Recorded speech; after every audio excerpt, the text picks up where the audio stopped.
Bueno, ahora nos corresponde hablar ya no de la biografía, que ya lo hicimos, sino ahora de el pensamiento de Platón desde el punto de vista de lo político, lo social, lo económico.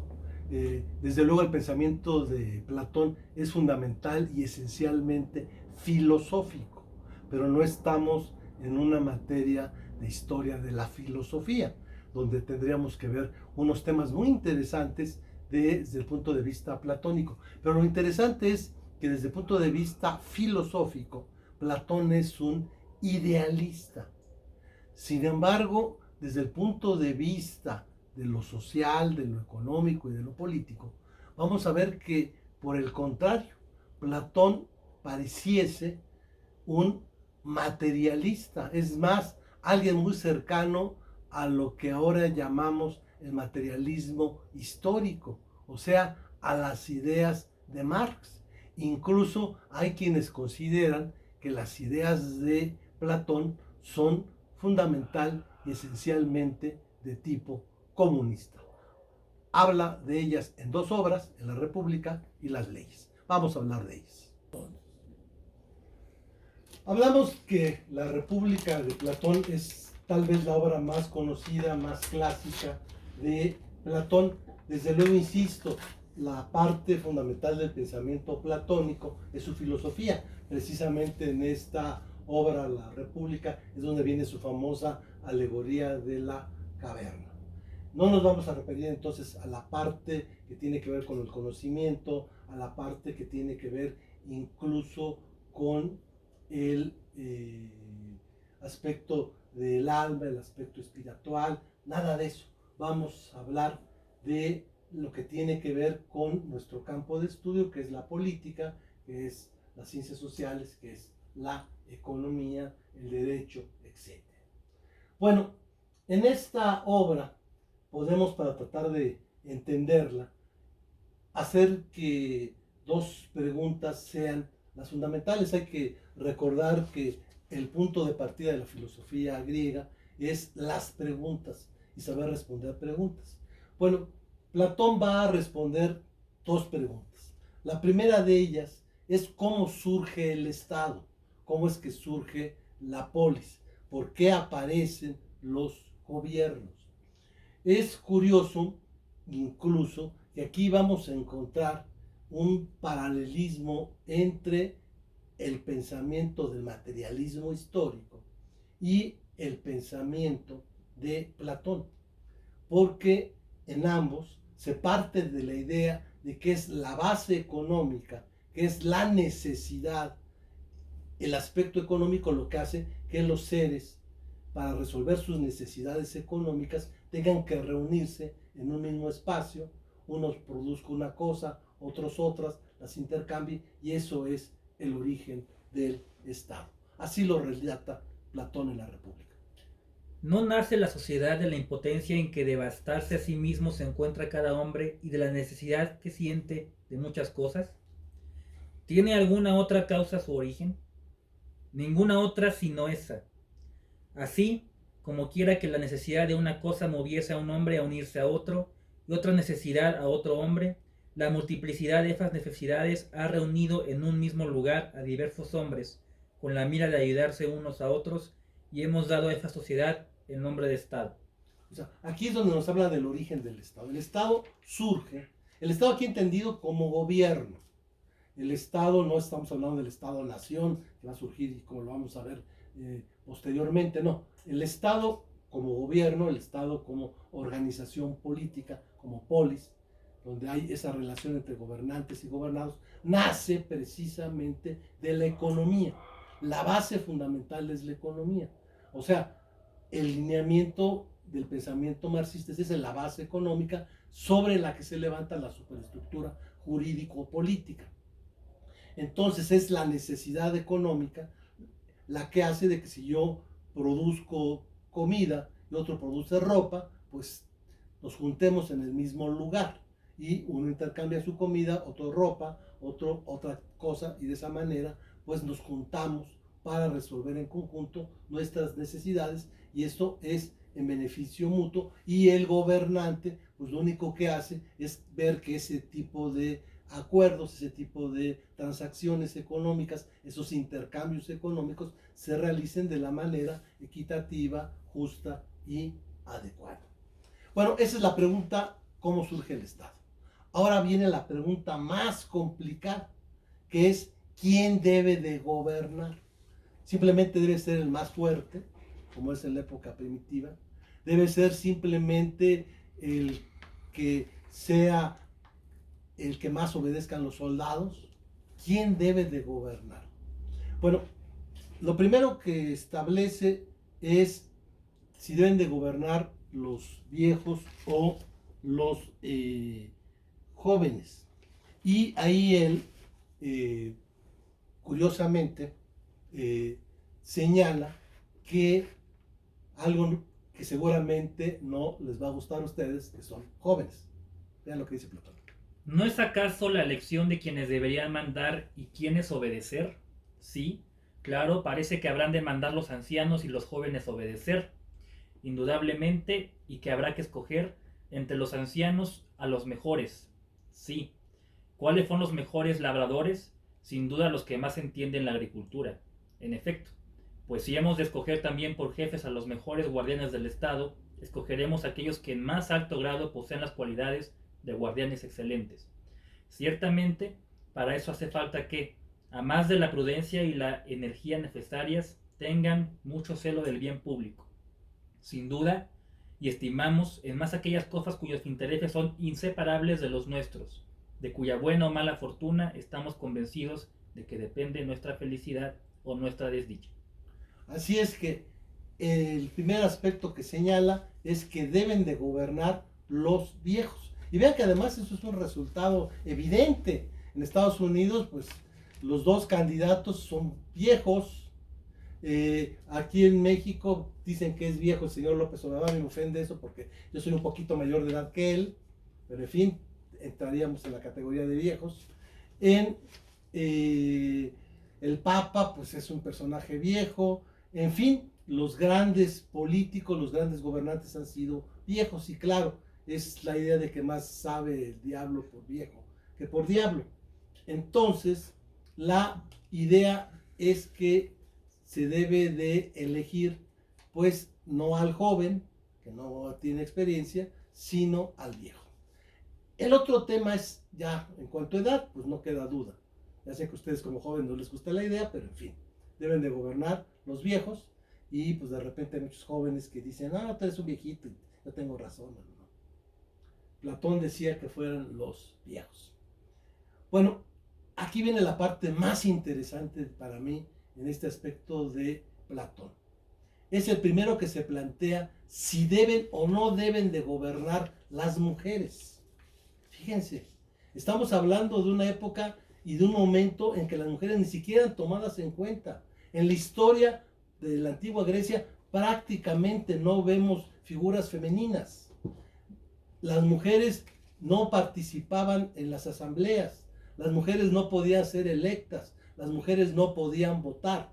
Y sin embargo, rompiendo con todo eso, Platón es el primero que va a decir, ¿por qué no? Las mujeres sí pueden gobernar igual que los hombres.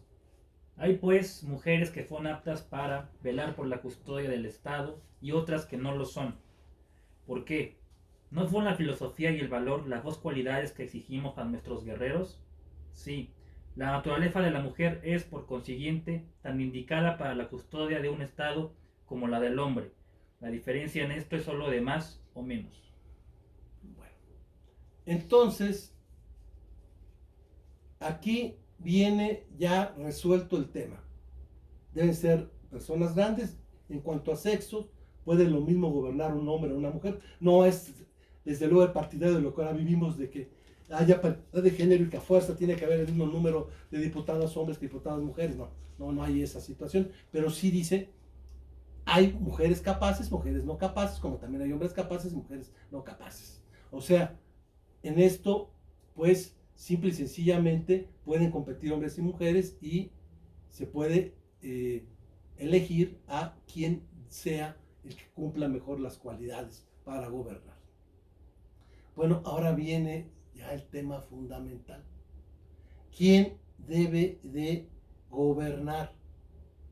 Debe gobernar una persona como una persona que ustedes conocen que quiso ser presidente una vez y perdió la elección y neciamente volvió a la segunda, la volvió a perder, hasta la tercera lo consiguió. Un tipo ambicioso, ansioso del poder. Quien más desea el poder es quien debe de gobernar. Veamos lo que dice Platón. Pues debe confiarse la autoridad a aquellos que no están celosos de poseerla. De otra manera, la rivalidad hará surgir disputas entre ellos. Sin duda, ¿a quiénes obligarás, pues, a que acepten el mando, sino aquellos que, mejor instruidos que nadie en la ciencia de gobernar, tengan otra vida y otros honores que prefieran a los que la vida civil les ofrece? O sea, aquí ven lo interesante que es esto. No es quien más luche por el poder, no es el que más ansíe el poder. Al contrario, debe ser el mejor, el que debe gobernar, aunque no quiera gobernar.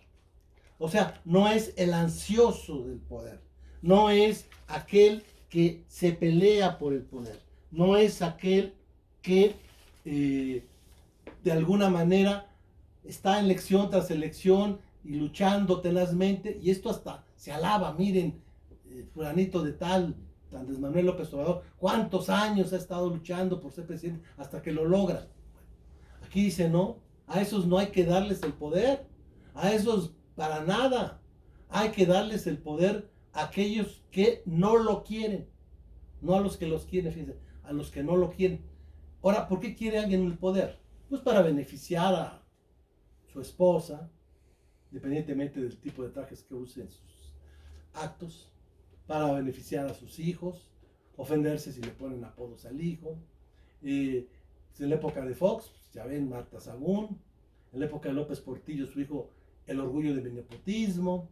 O sea, que de alguna manera, pues quien tiene el poder, pues lo va a utilizar para beneficio propio y de su familia, lo va a utilizar para enriquecerse. Entonces, ¿cuál va a ser el mecanismo de seleccionar a estas personas que no ambicionan el poder? Lo primero que dice aquí Platón es de que si bien todos los hombres somos iguales, somos también diferentes. Ahora sí que hay pues distintas clases o distintas categorías de seres humanos, que no hay una indiferencia. O sea, que hay seres humanos que son de oro, seres humanos que son de plata, seres humanos que son de bronce, por ejemplo. Vean lo que dice Platón. Todos vosotros sois hermanos, les diré, pero el Dios que os ha formado ha hecho entrar oro en la composición de aquellos de vosotros que fueron aptos para gobernar a los demás. Así son los más preciosos. Ha puesto plata en la composición de los guerreros, hierro y bronce en la de los labradores y demás artesanos. Como todos poseéis origen común, tendréis, por lo regular, hijos que se os asemejen. Mas podrá ocurrir que un ciudadano de la raza de oro tenga un hijo de la raza de plata, pero otro de la raza de plata traiga al mundo un hijo de la raza de oro, y que otro tanto ocurra a las demás razas. Entonces, aquí vemos algo muy interesante. Hay diferencias, pero no las sabemos, porque no el hijo de uno de oro va a ser de oro, puede ser que el hijo de oro sea de bronce o el de plata sea de oro, etcétera, etcétera. Entonces, ¿cómo lo vamos a saber? Entonces, la idea de Platón, un poco tomada de los espartanos, curiosamente, es que los niños, hombres y mujeres, iban a estar, a diferencia de los espartanos, solamente eran los hombres los únicos que se iban a una escuela y se internaban para ser educados, sobre todo militarmente. Aquí no. Aquí hombres y mujeres se separan de sus familias, o sea, están con sus familias mientras son niños, se meten a una escuela pública en la que les van a enseñar pues todo, a leer, escribir, cuestión elemental de aritmética, desde luego ejercicio, educación física es fundamental, cosas de ese tipo, instrucción en armas, etcétera, etcétera, etcétera.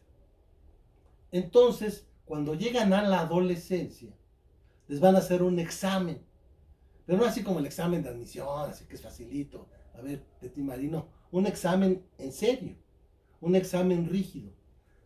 Los que no pasen ese examen, mínimo es que son clase de hierro, los que no pasen, o de bronce. Los que sí lo pasen, mínimo son de plata. O sea, ya mínimo van a ser guerreros. Entonces a los que no pasan el examen les van a decir, pues qué bueno, váyanse a trabajar, sean comerciantes, sean artesanos, vean que se cultive la tierra, controlen a sus esclavos para producir, dedíquense a las actividades normales, a las actividades civiles. Los demás, ¿saben qué? Ya van a ser miembros del ejército, van a ser guerreros, van a ser militares, y esos van a seguir viviendo en esa especie de gran internado, de gran institución pública, donde van a vivir, van a seguir educándose, y desde luego van a tener que participar en las guerras y hacer todo lo que hacen los guerreros. Ya cuando llegan a viejos, se vuelve a hacer otro segundo examen, y ahí se elimina los que son nada más guerreros, pues quedan ahí, y los que pasen el segundo examen, pues son de oro, y de ahí se va a elegir a el que va a ser el gobernante, que va a ser aquel que menos ansíe serlo. Ahora, ¿cómo podemos lograr eso? Que no se interesen por favorecer a sus mujeres, enriquecerse, etcétera, los gobernantes. Pues la solución que da Platón, que es escandalosa para muchos, pero que es muy interesante, es una especie de comunismo. Pero ten en cuenta una cosa, no es un comunismo de la mayoría, es un comunismo solamente para los que pasaron el primer examen, el examen que los convierte en guerreros. O sea que es un comunismo exclusivamente para la clase de plata y para la clase de oro. Las mujeres de nuestros guerreros serán, en su totalidad, comunes a todos. Ninguna de ellas habitará en particular con ninguno de ellos. Los hijos serán comunes, y los padres no conocerán a sus hijos, ni estos a sus padres. No creo que nadie dude de las ventajas que obtendrá el Estado de la comunidad de mujeres e hijos si es posible la ejecución de esta ley. Entonces, la idea que tiene es que haya una concepción de comunismo, pero que llegue incluso al comunismo de mujeres. O sea, esto es para que alguien cuando llegue a gobernar no sepa quién es su hijo. Todos pueden ser sus hijos. Entonces se preocupe por todos. No haya un privilegio por una mujer. O sea, yo sé que de repente lo oyen y dice, suena así como hijo. Pues qué padre, ¿no? Ahora sí, una mega orgía, todos contra todos. Un día me acuesto con una chava, y la chava un día me acuesto con un hombre, y al día siguiente me acuesto con otro hombre, y los hombres un día con una mujer. Lo suena muy divertido, ¿no? Claro, bueno, aquí entran los criterios, los que tengan ustedes criterios todavía judeocristianos primitivos, en los que crean en la monogamia. Los que no, pues dirán que además es lo natural. Entonces él pensaba, pues si los animales es común eso de que un toro no conviva solamente con una vaca, sino que, en fin, esté con varias vacas. Bueno, el caso es que esta idea de la comunidad de mujeres, claro, no es solo de mujeres, es de mujeres, pero también es de bienes. O sea, es un sistema comunista. O sea, todo, bienes, propiedades, mujeres e hijos, todo van a ser comunes. Entonces, no va a haber un privilegio hacia un grupo, sino cuando el gobernante llegue a gobernar, va a gobernar para toda la comunidad y no solamente para su propia familia. No solamente va a preocuparse por el interés de su familia. Y reitera esto. Pero ya hemos indicado cuál era el mayor bien para el Estado. Y en este punto hemos comparado a un Estado bien regido por el cuerpo, cuyos miembros todos sienten en común el placer y el dolor de un miembro solo. Y con razón, por tanto, la comunidad de mujeres y de hijos entre los guerreros es causa del mayor bien para nuestro Estado. La conclusión es justa. Entonces, Él considera que esto es lo ideal. ¿Por qué? Porque encuentra con que un buen gobierno es aquel que busca la felicidad de la mayoría. O sea, aquí vemos cómo, pues sí tiene esa concepción que ahora algunos llamarían colectivista, algunos llamarían de cierta manera en que el interés del individuo no debe estar por encima del interés de la comunidad. Entonces dice lo siguiente sobre el papel del legislador. El legislador no debe proponerse la felicidad de cierto orden de ciudadanos con exclusión de los demás, sino la felicidad de todos, que, con esta mira, debe unir a los ciudadanos en los mismos intereses, induciéndolos por la persuasión o por la autoridad a que unos a otros se den parte de las ventajas que están en condiciones de prestar a la comunidad, y que al formar con cuidado semejantes ciudadanos no pretende dejarles libertad para que hagan el uso que les plazca de sus facultades, sino servirse de ellos para robustecer el vínculo del Estado. Entonces, él va a señalar que esto sería maravilloso. Entre otras cosas porque va a acabar lo que él considera que es el origen de todos los males, que es la desigualdad, la discordia. Dice que lo que ocasiona revoluciones, revueltas, es pues la opulencia de unos cuantos en contra de la pobreza de las mayorías, y que eso es el origen de las luchas sociales. O sea, también aquí hay un cierto paralelismo entre el pensamiento, por ejemplo, de Marx y el pensamiento de Platón, de encontrar que la desigualdad es el origen de la discordia. Bueno, esa obra, como les decía, La República, la hace cuando es joven. Son las ideas que lo llevan a la cárcel, que no le gustaban desde luego a Dionisio I, y ya viejo, ya que pasó por todas esas malas experiencias, pues como que recapacitó y se dio cuenta de que pues esto no era posible. Entonces escribe otro libro que es Las Leyes. Las Leyes es, digamos, la obra póstuma, la obra en la que él ya está viejo. Es una obra en la que pues él dice, pues lo ideal sí sería lo que yo dije, pero pues ya no es posible. Veamos esta cita un poquito larga, pero que es muy contundente, del pensamiento de Platón en ya Las Leyes. El Estado, el gobierno y las leyes que es preciso colocar en primera línea son aquellos donde se practica más a la letra y en todas las partes que constituye el Estado el antiguo proverbio, que dice que entre amigos verdaderos todo es común.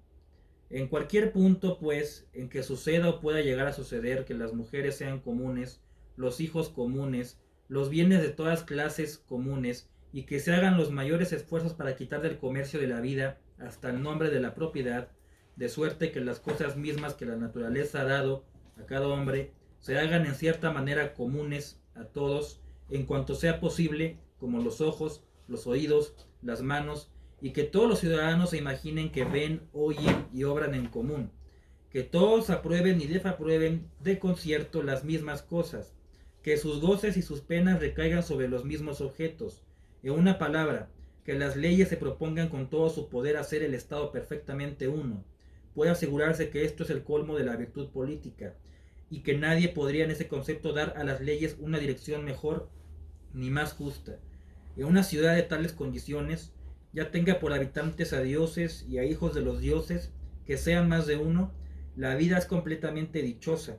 Por esta razón, no hay necesidad de buscar en otra parte el modelo de un gobierno, sino que es preciso fijarse en este, aproximándose a él en cuanto sea posible. O sea, aquí vemos la idea, sí, lo que pensaba está bien, pero ya me di cuenta de que no es realista. Yo de repente tengo amigos que tienen ideas que suenan muy bonitas. Pues sí, pero digo, el problema está que en la realidad ya no funciona. ¿Por qué? Porque el ser humano no es así. O sea, en un momento determinado están pensando en que pues un sistema en el que no haya un gobierno porque los hombres actúen bien. Pues no, esto no existe. Entonces, aquí Platón dice, pues un gobierno en el que todo sea común, las mujeres, los bienes, todo, pero eso pues solamente podrá ser una sociedad en la que la habiten dioses o semidioses, o sea, hijos de dioses. O sea, donde habiten seres humanos que han sido alimentados, que sobre todo han sido educados de esta manera, pues no es posible que se dé esta situación. O sea, que no es posible que mientras exista seres humanos con estas características, pues no es posible cambiar a este modelo. ¿Qué es lo que hay que hacer? Pues acercarse lo más posible a este modelo ideal. Aquí sí es un idealista. O sea, esto no lo vamos a alcanzar nunca, pero en la medida que se acerque la realidad a este sueño imposible, a este sueño ahora sí platónico, pues es como vamos a funcionar mejor. Entonces dice, pues por lo pronto que se casen, incluso ya establece la obligatoriedad del matrimonio, con todo el que nunca se casó. Él establece ya la monogamia, establece la propiedad privada, aunque también dice que esta propiedad privada pues no debe abusarse de ella en perjuicio de los demás, o sea, lo que ahora podríamos llamar una especie de propiedad privada con función social, que para evitar conflictos los excesos de población deben de mandarse a fundar colonias, debe buscarse entonces una armonía en la que se debe de tratar de que no haya sobre todo mucha desigualdad. Él veía que la mayor desigualdad se daba sobre todo cuando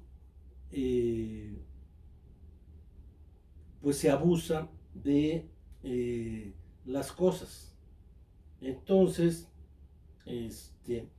una de las situaciones fundamentales es que hay personas muy ricas y personas muy pobres. Y las personas que eran ricas lo hacían fundamentalmente en aquella época en Atenas, como decíamos, a través del comercio. Era pues los que se enriquecían más que los demás de la población. Entonces, él como que ve que eso que sería pues ya el capitalismo de la época, ya lo que podríamos decir las actividades capitalistas, que eran fundamentalmente los comerciantes, los que traficaban, o sea, los que no producían la tierra, o sea, no había industria propiamente en esa época, muy pequeña, entonces había agricultura y había comercio. Entonces, los que dedicaban al comercio, pues se enriquecían. Entonces, él ve que ese es un problema y trata de solucionarlo de esta manera. Es una máxima antigua y verdadera que es difícil combatir al mismo tiempo dos cosas contrarias, como sucede algunas veces en las enfermedades y en otras muchas ocasiones. Nosotros nos encontramos precisamente en este caso, al tener que luchar a la vez contra pobreza y riqueza, de las cuales la una corrompe el alma de los hombres por los placeres y la otra la obliga, valiéndose del aguijón del dolor, a hacerse impudente. ¿Qué remedio debe aplicarse a semejante enfermedad en un gobierno sabio? En primer lugar, es preciso disminuir cuanto sea posible el número de los mercaderes. En segundo, se hará que ejerzan esta profesión gente que solo causará un pequeño perjuicio al Estado en caso de que lleguen a corromperse. En tercer lugar, es necesario imaginar algún expediente para impedir que se contraiga con demasiada facilidad en semejante condición un cierto hábito de imprudencia y de bajeza de sentimientos. Entonces él dice, debe delimitarse, y luego también establece penas muy severas contra los abusos, contra las ganancias excesivas. ¿Qué son ganancias excesivas? Las que hace trampa, el que engaña. O sea, el problema de los comerciantes, si fueran honestos, si vendieran a su costo o no, pero ¿qué es lo que pasa? Que abusan de la necesidad, que tienen que ver con situaciones de cosas como el que les achiquen la medida para vender kilos de 800 gramos, por decirlo ahora, cosas de ese tipo. Entonces eran severamente. Él establece castigos muy severos, generalmente la pena de muerte. Y una de las cosas que establece en las leyes contra las que está más en contra es contra algo que ahora seguimos estando en contra, que es la impunidad. Él considera que lo peor que le puede pasar a un Estado es que sus leyes no se cumplan y no se castigue al que las incumple, ya sea con la pena de muerte o con la pena que esté establecida en la ley, y el origen de la impunidad pues es lo más negativo. Esa impunidad puede darse, por un lado, porque se fugue una persona, entonces lo que hay que evitar es que se fuguen. Esa impunidad puede darse también porque se muera la persona, puede darse por muchas cosas, pero ya en aquella época pues se daba pues una forma de impunidad que sigue discutiéndose mucho hasta nuestros días, y es la impunidad que se logra gracias al trabajo de muy eficientes abogados. Ya habíamos visto que los sofistas eran los abogados de la época y que muchas veces con una muy buena retórica lograban pues que alguien que fuera culpable de un delito pues no tuviera la pena y quedara impune ese delito. Entonces, fíjense que él es el primero entonces que se da cuenta de que ese tipo de impunidad provocada por malos abogados puede ser negativa. Entonces, fíjense, él es el primero que establece una crítica a un mal ejercicio de la labor de los abogados. Este tema es bien interesante, sobre todo para quienes de ustedes quieran dedicarse a la abogacía, o sea, a llevar juicios. Vean lo que dice Platón. Aunque haya un gran número de cosas buenas en la vida humana, la mayor parte de ellas llevan consigo una especie de peste que las corrompe y las infecta. ¿Hay en el mundo, por ejemplo, cosa más excelente que la justicia, a la que se debe que se hayan suavizado las costumbres? Pero siendo la justicia una cosa tan buena, ¿cómo la profesión de abogado puede dejar de ser una profesión honesta? A pesar de eso, yo no sé qué mala práctica, disfrazada bajo la estimable nombre de arte, ha desacreditado esta profesión. Se dice que hay en el foro una especie de rutina, por cuyo medio, abogando ya en favor de uno mismo o ya de otros, se gana fácilmente el litigio. Téngase o no el derecho de su parte. Solo se trata de pagar con buen dinero y al contado las defensas que los que poseen este arte hacen conforme a sus preceptos. Lo mejor para nuestro Estado será que no haya en él ningún hombre hábil en este arte, o más bien oficio y rutina sin arte, o si llega a verlos, que por lo menos atiendan las súplicas del legislador y no hablen jamás contra el derecho, y de no ser así, que vayan a ejercer sus talentos a otra parte. Si obedecen, la ley callará; si no obedecen, la ley hablará en estos términos. En caso de que alguno intente debilitar en el alma de los jueces el sentimiento de la equidad, arrastrándoles a disposiciones contrarias, y que lo haga como por sistema, abogando en su propia defensa o en la de otros, todo ciudadano tendrá derecho para acusarle de ser un mal orador o un mal abogado. Se presentará la acusación ante el tribunal de los jueces escogidos. Si resulta convicto, los jueces examinarán qué motivos le obligan a obrar de esta manera, si es la avaricia o el espíritu de embrollo. Si parece ser el espíritu de embrollo o enredo curial, el tribunal decidirá por cuánto tiempo debe abstenerse de acusar a nadie a tomar la defensa de otros.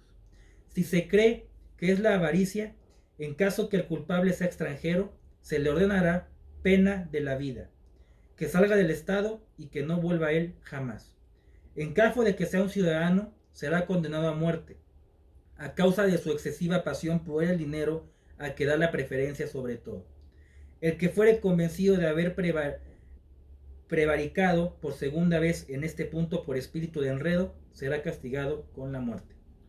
En las sanciones es, si hace lo que ahora llamamos chicanear al abogado, o sea, alargar un juicio, falsear las cosas, etcétera, simplemente por hacerlo, esto ocasionaría, en primer lugar, la hipótesis de que pues se le suspendiera o se le desterrara.